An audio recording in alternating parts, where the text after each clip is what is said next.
Well, here is my assault mode deck I used to get DL Max. This was the assault deck that I ended up settling on after, messing around with a couple ideas.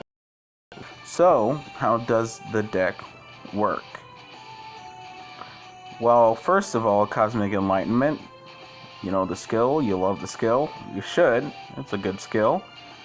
You take 1,000 damage, you can draw a Psychic type monster or Jinzo as your draw. It's random, but the only Psychic monster we have is Psyreflector. Psyreflector is definitely the lifeblood of the deck and definitely one of the most useful tuners in the game, since it can go into any synchro monster. How does that work? Well, if this card is normal special summoned, you can add one assault mode activate, or a card that specifically lists assault mode activate in its text from your deck to your hand, so you can thin your deck. You can reveal one assault mode activate in hand, then target one monster in your graveyard that specifically lists assault mode activate and special summon it, and if you do, increase its level by 1 to 4. You can only use each effect once per turn. Well, that means we can have Psyreflector search Assault Beast. You can discard this card to the graveyard to add one assault mode activate from your deck to your hand. So basically this is a 1-card synchro for any synchro monster from level 6 to level 9. With a few, you can tweak with that. So yes, with a Psyreflector, we can search Assault Beast, which allows us to search Assault Mode Activate, which then allows us to go into our synchros. But let's look at the rest of the deck before we get to the synchros. We have Assault Counter. Activate only when you control an assault mode monster. Negate the activation of a spell, trap, or affect monster's effect and destroy it. Counter traps are really useful. I'm not running any other counter traps because I think the base counter trap is good enough for me. Parshath is a good counter trap, but in order for that to actually be useful, you would need a Parshath monster. And I don't have the Parshath Synchro monster. I don't even own it. And even then, I don't think I have enough space for that in the extra deck. Obviously, I wouldn't want to run one of the main deck monsters, because that's a waste of time, in my opinion. We got ourselves Canadia. Nice, useful card. I shouldn't have to explain what it does, because a lot of people use Canadia. Just flip an opponent's monster face down at any time. Any of your opponent's monsters. It can stop a lot of plays. It can protect you. We got Assault Teleport. Return one assault mode monster from your hand to the deck. Draw 2 cards. That's in case we ever get Red Dragon Archfiend Assault Mode in hand. With my luck, that has happened quite a bit. A lot of these hands have been wonky, but the deck has been good.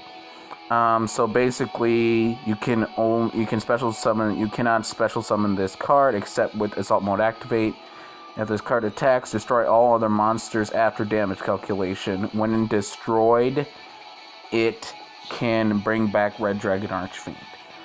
So that is the target we have for Assault Mode Activate. Tribute 1 Synchro monster, special summon 1 Assault Mode monster. Includes the tribute monster's name from your deck in attack position. So yes, that is our target. We have Cosmic Cyclone for back row removal, also to activate our skill. We have Hey Trunade. Return all said spells and traps on the field to the hand.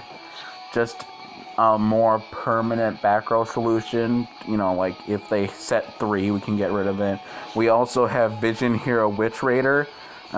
We can summon this card by tributing traps, because this is a relatively trap-heavy deck. That's useful in and of itself.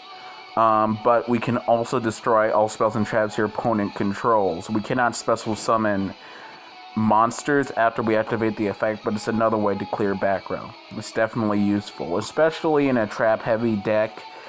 Sometimes we only have traps in hand, you know. But with Cosmic Enlightenment, we can go into any synchro if we survive. We just need to take one hit. That's why we're running Kiteroid, you know. No battle damage from 2 direct attacks is basically what it does. That is really helpful, and that's basically the deck. In the extra deck, we have Black Rose Dragon to wipe the field because we can afford to do so. Like, if we ever are against a problem board, we can just wipe the field. We're especially safe if we have Kiteroid in hand because, you know, we can just wipe the field, take 1,000, block 2 attacks, and then go into any synchro we want. I put Samurai Destroyer in my extra deck because you've seen how useful it's been. I've been running it in my Kurikuri decks because it's just a good monster to have. It is a lot more useful in Kurikuri since it can summon a machine type monster. Like, yes, it can summon itself upon destruction. That is useful, but if it gets banished, like with Dimensional Prison or leaves a field because of Drowning Mirror Force, it has no other target. It really is helpful. It deals with Yubel, it deals with Magician Girls, you know, it's really a useful card that deals with a lot of annoying cards. We have Vermilion Dragon Mech. We can banish 1 tuner and target 1 card on the field and destroy it. The reason this card is actually really good in this deck is because if we have an Assault Mode on the field, when it attacks, it destroys all our other monsters. Meaning it destroys Vermilion Dragon Mech by card effect, which allows us to add the it allows us to add the tuner that we banished to pop a card. So basically, we can follow up synchro into another monster with Vermilion alongside a Red Dragon Assault Mode. Also, because obviously because we are running Red Dragon Archfiend Assault Mode, we would need to have Red Dragon Archfiend. Not a complaint by me, because Red Dragon Archfiend is a useful synchro to begin with. You know, being able to wipe a field of all defense position monsters is good. And the downside to having all your opponent, you know, the only downside being all your monsters have to attack on your turn or else they will be destroyed by Red Dragon Archfiend's effect. It's kind of annoying that Red Dragon Archfiend's effect is a mandatory effect. Like, you know, it's an automatic effect. It just happens. You have no control over that. I've been screwed a couple times by, like, you know, Ultimate Providence, Divine Wrath, those sort of things, when they basically wait until I synchro, and during my end phase, Red Dragon Archfiend's effect activates. You know, if, you know, like this, during your end phase, destroy all other monsters you control that did not declare an attack this turn. This card must be face up on the field to activate and to resolve this effect.